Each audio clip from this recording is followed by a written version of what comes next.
ఓం శ్రీ గురుభ్యో నమః. పంచాంగము శ్రీరస్తు శుభమస్తు అవిఘ్నమస్తు. తేదీ 31/3/2024. వారం భానువాసరే, ఆదివారం. శ్రీ శోభకృతి నామ సంవత్సరం, ఉత్తరాయణం, శిశిర ఋతువు, పాల్గుణమాసం, బహుళపక్షం. తిథి షష్ఠి, సాయంత్రం 5:17 వరకు. నక్షత్రం జ్యేష్ఠ, రాత్రి 7:08 వరకు. యోగం వ్యతిపాతం సాయంత్రం 6:29 వరకు. కరణం వణిజ సాయంత్రం 5:17 వరకు. తదుపరి విష్టి తెల్లవారి 4:57 వరకు. వర్జ్యం తెల్లవారి 3:07 నుండి 4:42 వరకు. దుర్ముహూర్తం సాయంత్రం 4:30 నుండి 5:19 వరకు. అమృతకాలం ఉదయం 10:11 నుండి 11:48 వరకు. రాహుకాలం సాయంత్రం 4:30 నుండి 6 గంటల వరకు. యమగండం మధ్యాహ్నం 12 నుండి 1:30 వరకు. సూర్యరాశి మీనము, చంద్రరాశి వృచ్చికము. సూర్యోదయం 6:01, సూర్యాస్తమయం 6:08. నేటి విశేషం: మంగళగిరి పానకాల శ్రీ లక్ష్మీ నరసింహస్వామి బ్రహ్మోత్సవారంభం. ధ్యాయామి నారసింహాఖ్యం బ్రహ్మవేదాంత గోచరం భవాబ్ది తరణోపాయం శంఖచక్రధరం పదం. శ్రీ నరసింహుడు సద్యోజాతుడు, అంటే భక్త రక్షణార్థం అప్పటికప్పుడు అవతరించిన మూర్తి. ఆపదలలో ఉన్న భక్తులను వేడుకున్న వెంటనే కాపాడగల దయగల దేవుడు నరసింహస్వామి. అందుకనే శ్రీ శంకరాచార్యులంతటి వారు తనని ఆపదల నుండి రక్షించమని శ్రీ నరసింహస్వామిని వేడుకుంటూ కరావలంబన స్తోత్రం చేశారు. అంతటి దయామయుడైన ఆ స్వామి కృష్ణానది తీరాన వెలసిన 5 క్షేత్రాలను పంచనారసింహ క్షేత్రాలంటారు. అంతేకాదు, ఈ 5 క్షేత్రాలలో స్వామిని ఒక్కొక్క చోట ఒక్కొక్క పేరుతో పిలుస్తారు. అవి మంగళగిరి పానకాలయ్య, వేదాద్రి స్నానాలయ్య, మట్టపల్లి అన్నాలయ్య, వాడపల్లి దీపాలయ్య, కేతవరము వజ్రాలయ్య. వీటిలో మనం ఇప్పుడు మంగళగిరి శ్రీ లక్ష్మీ నరసింహస్వామి వైభవం గురించి తెలుసుకుందాం. మిగతా 4 క్షేత్రాల కన్నా ప్రస్తుతం కృష్ణానదికి కొంచెం దూరంగా ఉన్న క్షేత్రం ఇది. మంగళగిరి అనగానే గుర్తుకొచ్చేవి పానకాల స్వామి, గాలిగోపురం, చేనేత వస్త్రాలు. ఇవన్నీ ఇక్కడ ప్రసిద్ధికెక్కినవే. ముందుగా ఆలయ చరిత్ర తెలుసుకుందాం. స్థల పురాణం: మంగళగిరిలో 3 నరసింహస్వామి ఆలయాలున్నాయి.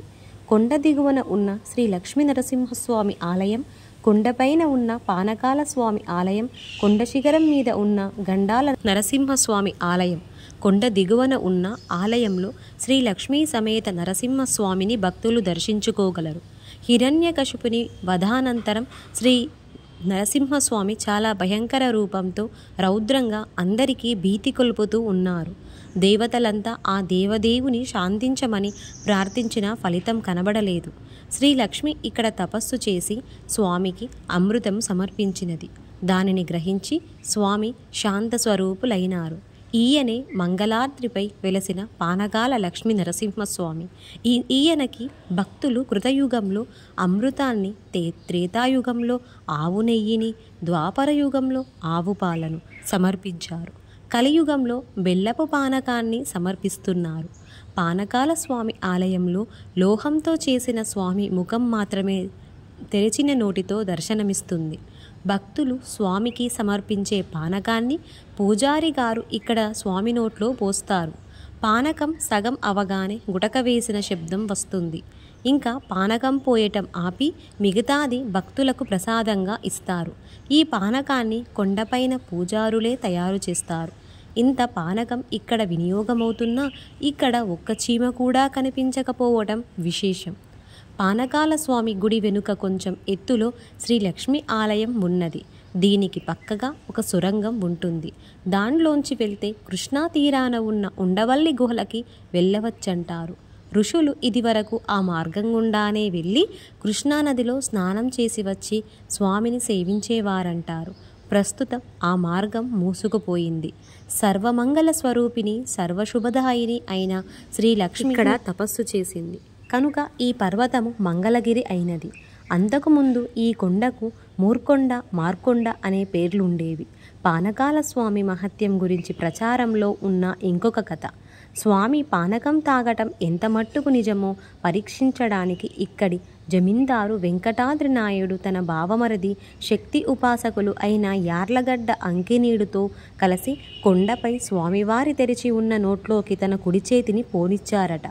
చెయ్యి కొంత దూరం వెళ్ళగానే నములుతున్నట్లు విపరీతమైన బాధ కలిగింది. అంకినీడు గారికి తేళ్లు పాములు కరిచినంత బాధ కలిగిందంట. వెంకటాద్రి నాయుడు గారు చెయ్యి బయటకి తీయగా చెయ్యి రక్తమాంసములు లేక శల్యావశిష్టంగా ఉండడం చూసి విస్మయం చెందారట. అప్పుడు స్వామి మీద నమ్మకం కలిగి స్వామికి తన శరీరం ఆహారమైందని, తన జన్మ సార్థకమైందని ఆయన ఆలయ గోపురం నిర్మింపజేశారట. కొండ శిఖరాన ఉన్న గండాల నరసింహస్వామి చిన్న మందిరంలో విగ్రహం ఉండదు. తీరని ఆపదలు వచ్చిన భక్తులు తమ గండాలు గడిచిపోతే అక్కడ నేతితో కానీ నూనెతో కానీ దీపం పెడతామని మొక్కుకొని గండం గడిచిపోగానే మొక్కుకున్న విధంగా అక్కడ దీపారాధన చేసి వస్తారు. కొండ కింద ఉన్న శ్రీ లక్ష్మీ నరసింహస్వామిని, మెట్ల మార్గంలో ఉన్న భ్రమరాంబ మల్లికార్జున స్వామి ఆలయంలో మూర్తులను ద్వాపరయుగంలో పాండవులు ప్రతిష్ఠించారట. గాలిగోపురం. ఆలయానికి 4 వైపులా గాలిగోపురాలున్న తూర్పున ఉన్న గాలిగోపురం నిర్మాణ శైలి వల్ల ప్రసిద్ధికెక్కింది. మొదట విజయనగర రాజులు ఈ గోపుర నిర్మాణం చేపట్టి 3 అంతస్తులు కట్టించారు. తరువాత కాలంలో అక్కడి జమీందారు రాజావాసిరెడ్డి వెంకటాద్రి నాయుడు క్రీస్తు శకం 1807 సంవత్సరం నుండి 1809లో ఈ గోపురంపై ఇంకొక 8 అంతస్తులు నిర్మింపజేశారు. 153 అడుగుల ఎత్తు ఉన్న ఈ గోపురం వెడల్పు 49 అడుగులు మాత్రమే. వెడల్పు తక్కువగా ఉండి ఇంత ఎత్తుగా ఉన్న ఇలాంటి గోపురాలు అరుదుగా కనిపిస్తాయి. అందుకే ఇది ప్రసిద్ధికెక్కింది. దీనిని గురించి ఇంకొక ఆసక్తికరమైన విశేషం కూడా ప్రచారంలో ఉంది. గోపురము 14 అంతస్తులు నిర్మించిన తరువాత ఆ గోపురం ఉత్తరానికి ఒరిగిందట. గోపురం నిర్మించిన శిల్పి ఆ గోపుర నిర్మాణంలో తను చేసిన తప్పేమిటో తెలియక శిల్పశాస్త్రంలో విజ్ఞుల సలహా మేరకు కాంచీపుర ప్రాంతానికి వెళ్ళి అక్కడ సుప్రసిద్ధ శిల్పులతో ఈ విషయం చర్చించారు. వారు సూచించిన విధంగా మంగళార్తికి వచ్చి గోపురానికి తూర్పు భాగంలో లోతైన కోనేరు తవ్వించారు. దానితో ఉత్తరానికి ఒరిగిన గోపురం చక్కబడి తిన్నగా నిలబడింది. ఆ కోనేటిని చీకటి కోనేరని పిలుస్తారు. ఉత్సవాలు. ఫాల్గుణ మాసంలో 11 రోజుల పాటు జరిగే బ్రహ్మోత్సవాలు ఇక్కడ ముఖ్యమైనవి. పాల్గొన శుద్ధ షష్ఠి నాడు ప్రారంభమయ్యే ఈ ఉత్సవాలలో చతుర్దశి నాడు శాంత నరసింహస్వామికి శ్రీదేవి భూదేవులకు కళ్యాణం జరుగుతుంది. మరునాడు అంటే పౌర్ణమి రోజు జరిగే రథోత్సవంలో 1,00,000 మంది పైగా ప్రజలు పాల్గొంటారు. స్వామి దేవేరులతో సహా ఊరేగే ఈ పెద్ద రథం లాగడానికి భక్తులు పోటీ పడతారు. కనీసం ఆ రథం తాళ్ళు తాకిన పుణ్యమేనని భావిస్తారు. ఈ సమయంలో ఇక్కడ జరిగే తిరునాళ్ళు కూడా ప్రసిద్ధికెక్కింది. శ్రీరామనవమి, హనుమత్ జయంతి, నృసింహ జయంతి, వైకుంఠ ఏకాదశి, మహాశివరాత్రి వగైరా ఇక్కడ జరిగే ఇతర ముఖ్య ఉత్సవాలు. కొండపైన పానకాల స్వామి ఆలయానికి మెట్ల మార్గమే కాక వాహనంలో కూడా చేరుకోవచ్చు. దర్శన సమయాలు. కొండపైన పానకాల స్వామి ఆలయం ఉదయం 7 గంటల నుంచి సాయంత్రం 3 గంటల దాకా మాత్రమే తెరిచి ఉంటుంది. సాయంత్రం సమయంలో దేవతలు, ఋషులు స్వామిని సేవించడానికి వస్తారని ఇక్కడి వారి నమ్మకం. అందుకే 3 గంటలకి ఆలయం మూసేస్తారు. కొండ దిగువన ఉన్న శ్రీ లక్ష్మీ నరసింహస్వామి ఆలయ సమయాలు ఉదయం 5 గంటల నుండి 12:30 దాకా, తిరిగి సాయంత్రం 4 గంటల నుండి 8:30 దాకా. మార్గము. విజయవాడ గుంటూరు రహదారిలో విజయవాడకు దాదాపు 16 కిలోమీటర్ల దూరంలో ఉన్న మంగళగిరి చేరుకోవడానికి రైలు, రోడ్డు మార్గాలున్నాయి. స్వస్తి. శుభమస్తు. సమస్తలోక సుఖినో భవంతు.